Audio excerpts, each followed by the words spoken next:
Adrian মেঘের উন্মুক্ত কোমর স্পর্শ করে। মেঘের সারা শরীর আষাঢ় হয়ে যায়, সারা শরীর জুড়ে অদ্ভুত শিহরণ বয়ে যায়। মেঘ লাজুক লতার ন্যায় লজ্জায় আদ্রিয়ানের বুকে মুখ লুকায়। মেঘের শরীর তার বুকে স্পর্শ করার সাথে সাথে আদ্রিয়ানের ঠোঁটে প্রশান্তির হাসি ফুটে ওঠে। আদ্রিয়ান আর মেঘের ঘনিষ্ঠ মুহূর্ত দূর থেকে দাঁড়িয়ে দেখছিল জিয়া। রাগে তার সারা শরীর জ্বলে যাচ্ছে। আদ্রিয়ান তার সাথে কাপল ডান্স করতে চাইল না, কিন্তু এখন মেঘের সাথে ঠিকই ডান্স করছে, তাকে জড়িয়ে ধরছে। তবে কি জিয়ার সন্দেহ ঠিক ছিল? আদ্রিয়ান তাকে নয় বরং মেঘকে ভালোবাসে। কিন্তু জিয়া আদ্রিয়ান আর মেঘকে কখনো একসাথে থাকতে দিবে না। আদ্রিয়ান শুধুমাত্র জিয়ার রাগী দৃষ্টিতে আদ্রিয়ান আর মেঘের দিকে তাকিয়ে প্রতিশোধ পরায়ণ হয়ে বলে ওঠে কথাটা। আদ্রিয়ান মেঘকে তার বাহুদয়ের শক্ত বাঁধনে আবদ্ধ করে। মেঘ তার আখি যুগল বন্ধ করে ফেলে, তার সমস্ত শরীর এড়িয়ে দেয় আদ্রিয়ানের বুকের ওপর। আদ্রিয়ানের শরীর থেকে একটা মিষ্টি সুবাস ভেসে আসছে, যা মেঘকে পাগল করে তোলে। মেঘ যত চেষ্টা করে আদ্রিয়ান নামক মানুষটার থেকে দূরে থাকতে, নিয়তি তাকে ঠিক ততটাই কাছে নিয়ে আসে। ভাগ্য কি সত্যি চায় আদ্রিয়ান আর মেঘের মিলন হোক, তাদের দুইটি আত্মা এক দেহের নীড়ে বন্দী থাকুক? আদ্রিয়ান কি সত্যি এই জন্মে মেঘকে ভালোবাসবে, তার স্ত্রীর মর্যাদা দিয়ে সারা জীবন আগলে রাখবে, ভালোবাসবে মেঘকে সে? মেঘের মনের অজান্তে করা প্রশ্নের উত্তর তার জানা নেই, শুধু সময়ের অপেক্ষা আর ভাগ্যর উপর বিশ্বাস রাখা ছাড়া মেঘ আর কি করতে পারে। তবে আদ্রিয়ান যদি জিয়াকে ভালোবাসে থাকে, তবে মেঘ তার থেকে দূরে থাকবে। অন্য কারো ভালোবাসা তার প্রিয় মানুষকে কেড়ে নিয়ে কখনো সুখী থাকা যায় না, তা মেঘ জানে। তাই হয়তো আদ্রিয়ানের থেকে দূরে থাকা ন্যূনতম প্রয়াস সে করে। তবে মেঘের সমস্ত চেষ্টা সবসময় ব্যর্থ হয়। সে চাইলেও পারে আদ্রিয়ানের থেকে দূরে থাকতে। কি করার উচিত এখন মেঘের? সে আর কত চেষ্টা করার পর আদ্রিয়ানকে ঘৃণা করতে পারবে সে? সত্যি কি পারবে কোনো দিন? মেঘ আদ্রিয়ানের বুকের ওপর থেকে তার মুখ তুলে নিজের মনকে শক্ত করে। একটু সাহস দেখিয়ে আদ্রিয়ানের হাত ছড়ার তার কোমরের ওপর থেকে, কিন্তু আদ্রিয়ান মেঘের বারণ শুনল না। সে অধিকার দেখিয়ে মেঘের কোমর শক্ত করে পুনরায় জড়িয়ে ধরল। মেঘকে চোখের ইশারায় জানান দিলে সে আদ্রিয়ানের বন্ধন থেকে মুক্ত হতে পারবে না, কিন্তু মেঘ আদ্রিয়ানের কথা শুনল না। সে জেদ বা সাহস দেখিয়ে আবারও আদ্রিয়ানের হাত সরিয়ে দেয়। এরপর দ্রুত তার থেকে দূরে যাওয়ার জন্য পা বাড়ায়। আদ্রিয়ান পুনরায় মেঘের হাত ধরে তাকে ঘুরিয়ে নিল। মেঘের পিঠ গিয়ে ঠেকে যায় আদ্রিয়ানের বুকের সাথে। আদ্রিয়ানের এমন কাণ্ডে মেঘ বিরক্ত হয়ে বলে ওঠে, আদ্রিয়ান স্যার, কি করছেন? আপনি আমার হাত ধরছেন কেন? আমার ডান্স পার্টনার আপনি না, বরং অন্য একজন। ছাড়ুন আমায়, জিয়ার সাথে গিয়ে ডান্স করুন। আদ্রিয়ান হয়তো মেঘের কথার এতটা প্রাধান্য দিল না। সে বলে ওঠে, তুমি ওই ছেলের সাথে ডান্স করতে আনইজি ফিল করছিলে। মেঘ সত্যি ওই ছেলের সাথে ডান্স করতে অস্বস্তি বোধ করছিল, কিন্তু মেঘ তা স্বীকার করে না। সে জেদ দেখিয়ে বলে ওঠে, তবুও আমি আমার ডান্স পার্টনারের সাথেই ডান্স করতে চাই, ছাড়ুন আমার হাত। মেঘ কথা শুনে আদ্রিয়ান মেঘকে পুনরায় প্রশ্ন করে, তুমি কি সত্যি ওই ছেলের সাথে ডান্স করতে চাও মেঘ? মেঘ হাবোদক প্রশ্ন মাথা নাড়িয়ে সম্মতিসূচক উত্তর দেয়, চাই, কিন্তু আমি চাই না। মেঘ আদ্রিয়ানের কথা স্পষ্ট বুঝতে পারল না। সে বলে, কি চান না আপনি?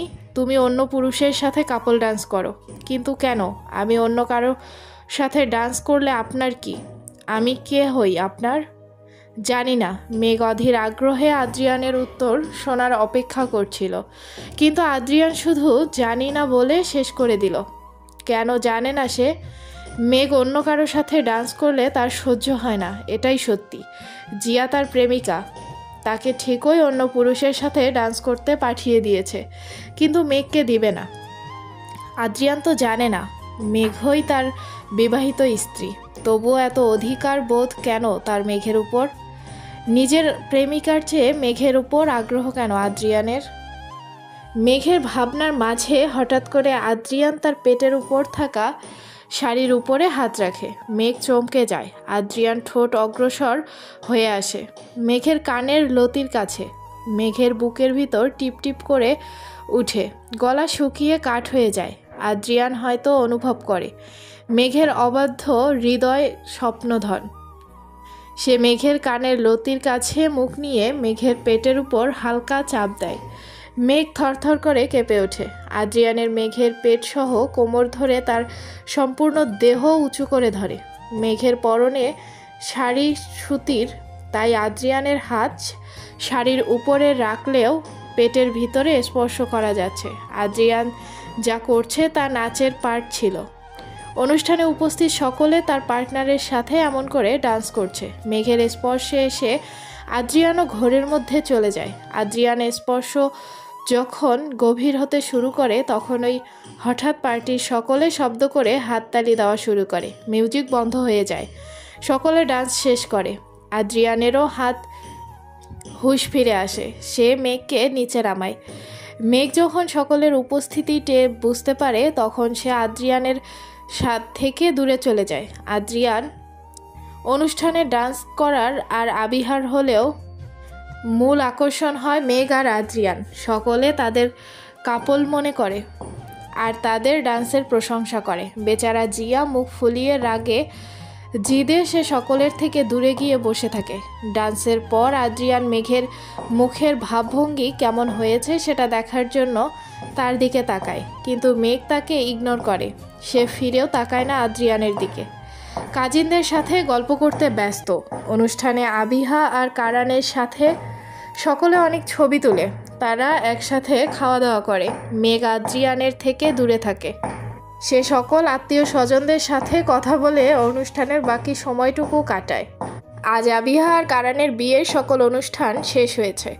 সকল আত্মীয় স্বজন সকলে এখন বিদায় নেবে। আবিহার দুষ্ট কাজিনরা তাদের বাসায় ফিরে যাবে। এর জন্য মেঘের মনটা খারাপ। আমেরিকায় আসার পর থেকে তাদের সাথে সে অনেক সময় কাটিয়েছে। তবে মন খারাপ হলেও সকলকে বিদায় দিতে হবে। বিকেল 5:30। বিকাল প্রায় শেষের দিকে। সূর্য অস্তমিত হয়ে গেছে প্রায়।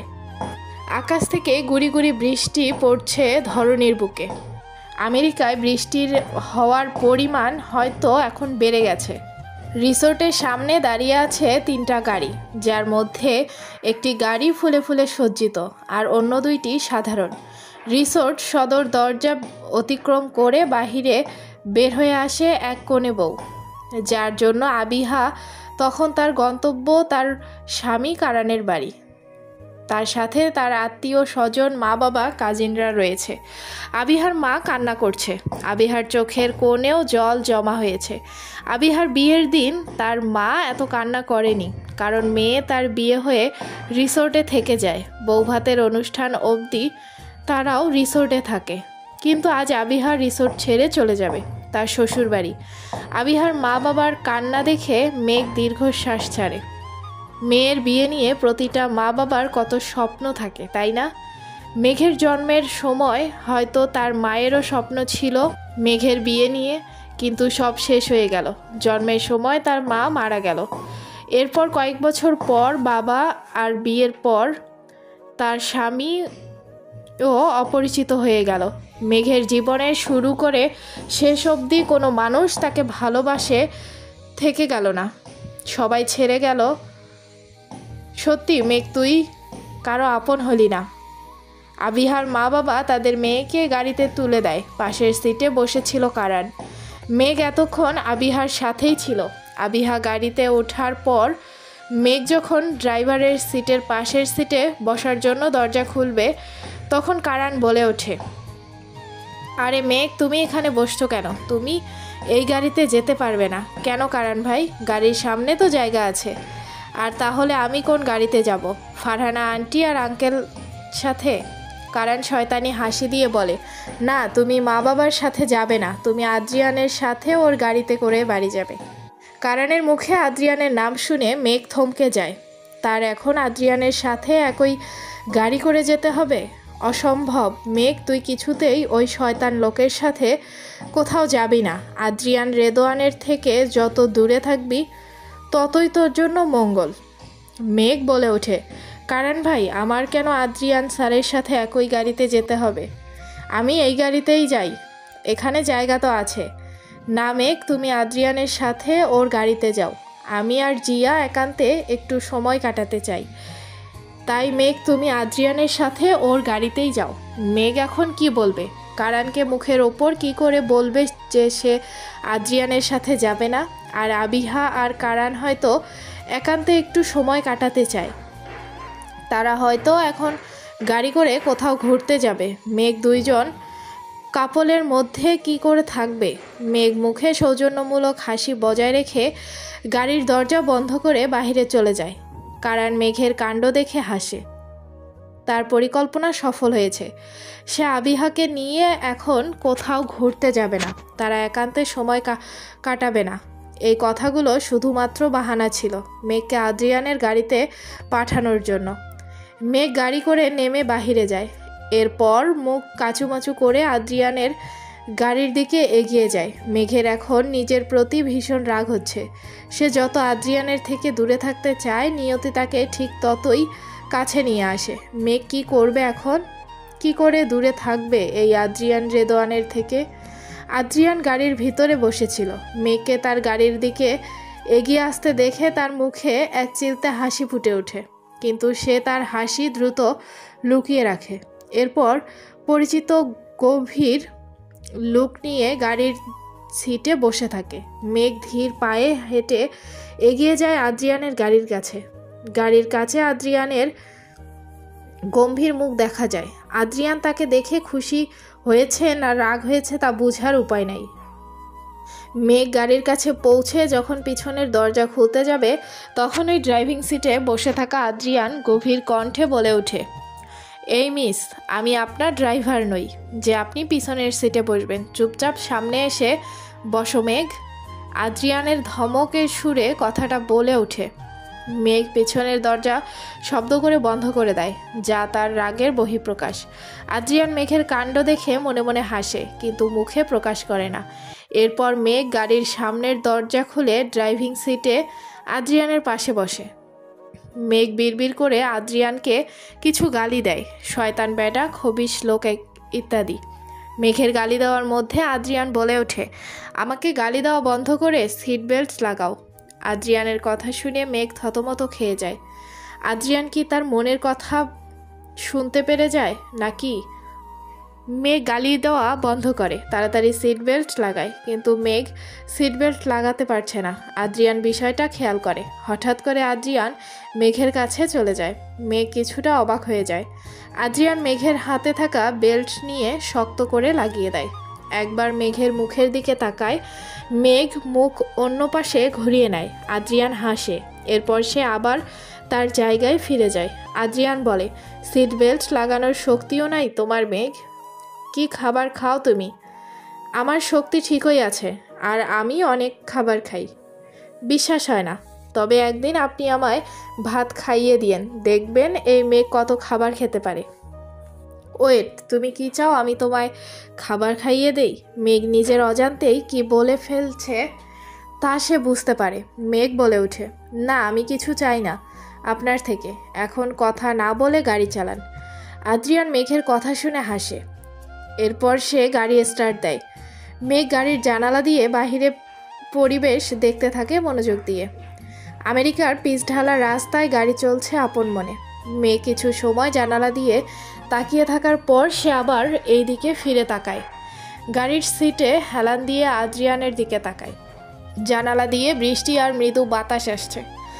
আদ্রিয়ান গাড়ি ড্রাইভ করছে। তার কপালে থাকা ছোট ছোট চুল উঠছে। আদ্রিয়ানের দিকে মেঘ মুগ্ধ দৃষ্টিতে তাকিয়ে থাকে। হঠাৎ করে আদ্রিয়ান বলে ওঠে, মেঘ, এইভাবে তাকিয়ে থাকলে কিন্তু আমি মনোযোগ দিয়ে গাড়ি ড্রাইভ করতে পারবো না। পরে যদি অ্যাক্সিডেন্ট হয় তখন কিন্তু আমার দোষ নাই। আদ্রিয়ানের কথাটা শুনে মেঘ তার দৃষ্টি সরিয়ে নেয়। মেঘ বলে, আমি কেন আপনার দিকে তাকিয়ে থাকবো? আমি বাহিরের দিকে বৃষ্টি দেখছিলাম।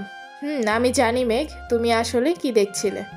মেঘ তার চোখ বন্ধ করে ঘুমিয়ে যাওয়ার ভান করে। আদ্রিয়ান লুকিং গ্লাসে মেঘের কাণ্ডে দেখে ঠোঁট চেপে হাসে। আদ্রিয়ান বলে, আমার অবুঝ মেঘবালিকা।